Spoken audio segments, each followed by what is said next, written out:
সত্যি বলে সত্যি কিছু নেই, এই সিনেমাটার আজকে রিভিউ করার কথা না। মানে আমি প্রথমেই আপনাদের কাছে ক্ষমা চেয়ে নিচ্ছি যে এই সিনেমাটার রিভিউ করার জন্য সিনেমাটা অন্তত দুবার দেখা উচিত। আমি একবারই দেখেছি। কেন এই কথা বলছি আজকের ভিডিওতে সেটা বলবো, তবে শুরুতেই বলে রাখি যে একটা সত্যি কিন্তু কখনো পাল্টাবে না, যে ভালো সিনেমা হলে সেটাকে সবাই ভালো বলবে, খারাপ হলে খারাপই বলবে। যেমন সৃজিত মুখার্জি সত্যি বলে সত্যি কিছু নেই এই সিনেমাটা সবাই এক বাক্যে ভালোই বলছে। হ্যাঁ, ভুল ত্রুটি লোকে ধরছে, কিন্তু সিনেমাটা যে ভালো এই ব্যাপারে কেউ দ্বিমত পোষণ করছে না। আমিও তাই শুরুতেই সবার সুরে সুর মিলিয়ে রাখি, সিনেমাটা ভালো লেগেছে। সৃজিত মুখার্জির সেরা 5টা কাজের মধ্যে একটা অবশ্যই। এইরকম বাংলা সিনেমা দেখার জন্য টিকিট কেটে হলে যাওয়া যায়, পয়সা উসুল হয়, কিন্তু এরকমটা তো হওয়ার কথা ছিল না। এই সিনেমাটা সরাসরি এক রুকা হুয়া ফয়সলা সিনেমার অ্যাডাপ্টেশন। সেই সিনেমাটা আবার 12th অ্যাংরি ম্যানের অ্যাডাপ্টেশন, অর্থাৎ নকল নকল খেলাটা চলছে। এবার সিনেমা রিলিজ হওয়ার আগে সৃজিত মুখার্জি যখন বুক বাজিয়ে বলে দিচ্ছেন যে এই সিনেমাটা অমুক সিনেমার কপি বা ইন্সপিরেশন বা অ্যাডাপ্টেশন, তখন বুঝতে হবে যে দাল মে কুছ কালা হ্যায়। অর্থাৎ পরিচালক কনফিডেন্ট যে সিনেমাটা অ্যাডাপ্টেশন হলেও লোকে কখনোই কপি বলতে পারবে না। অ্যাডাপ্টেশন জানা সত্ত্বেও, এক রুকা হুয়া ফয়সলা দেখা সত্ত্বেও, 12 অ্যাংরি ম্যান হজম করে ফেলা সত্ত্বেও লোকে সত্যি বলে সত্যি কিছু নেই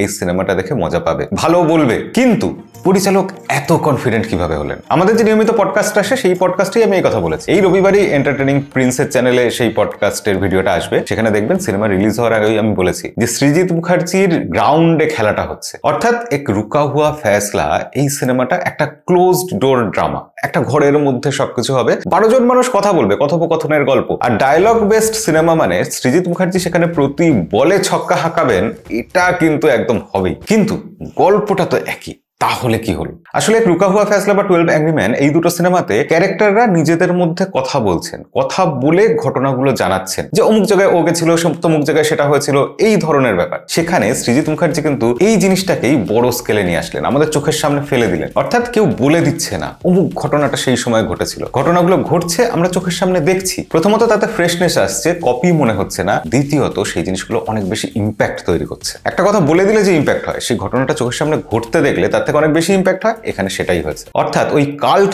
সিনেমা দুটোতে যে জিনিসগুলো ছিল না, যে জিনিসগুলো মিসিং ছিল, সৃজিত মুখার্জি শুধুমাত্র সেই জিনিসগুলোর উপরই সব থেকে বেশি ফোকাস করেছেন। এখানে গল্পকে অনায়াসে তাই আউটডোরে নিয়ে যাওয়া হয়েছে, বিভিন্ন লোকেশন চেঞ্জ করা হয়েছে, তার ফলে সিনেমাটা দেখতে কখনো বোরিং লাগে না। হ্যাঁ, ভিজুয়ালিও বোরিং লাগে না। ভিজুয়ালি এমন কিছু শট নেওয়া হয়েছে, লং শট নেওয়া হয়েছে, যেগুলো দেখে বেশ মারাত্মক লাগছে। কিন্তু লং শট বেশি হয়ে গেলে একটা সমস্যা হয়, যে সেখানে দেখতে মোনোটোনাস লাগে, ইম্প্যাক্টটা অতটা তৈরি হয় না, ড্রামাটা কোথাও গিয়ে একটু নিয়ে যায়। সেই জিনিসটাকে কিন্তু ম্যানেজ করে দিয়েছে এই সিনেমার এডিটিং। এই ধরনের সিনেমা হলে তাতে এডিটিংটা ভীষণ ইম্পর্টেন্ট, এবং এই সিনেমার এডিটিং অসাধারণ হয়েছে। আর এই সিনেমাটার মূল ফোকাস যেখানে 12টা ক্যারেক্টার, ওই 12টা চরিত্রে সৃজিত মুখার্জি স্রেফ একদম তাবড়ো অভিনেতাদের নিয়ে নিয়েছেন, যারা নিজের জায়গায় একদম এক্সেলেন্ট। তো তাদেরকে যদি খোলা মাঠে এরকম স্ক্রিপ্ট দিয়ে ছেড়ে দেওয়া হয়, কি হতে পারে? রেজাল্ট তো দেখাই যাচ্ছে। সবাই ভালো করেছেন, তবুও তার মধ্যে বলতে হবে পরমব্রতর কথা। ভালো লাগে না বিছানায় শুয়ে শুয়ে ফ্যান্টাসাইজ করতে? পরমব্রতর এরকম অভিনয় আমি কবে দেখেছি আমি মনে করতে পারছি না। কৌশিক গাঙ্গুলি, তিনি তো প্রতিটা সিনেমাতেই আউটস্ট্যান্ডিং একটা কিছু করেন, এখানেও